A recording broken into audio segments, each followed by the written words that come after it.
चौधरी हाशम गुजर साहब, चौधरी बुरहान गुजर साहब, चौधरी आबिद गुजर, राणा मोहम्मद अरशद फराम नवा लाहौर,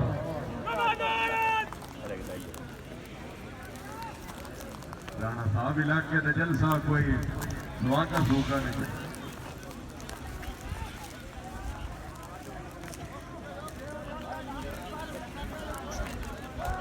कोई बंदा बाहर उताड़ी लड़कर ना मारे, बाहर ला ढका डरता है, मेहरबानी ने।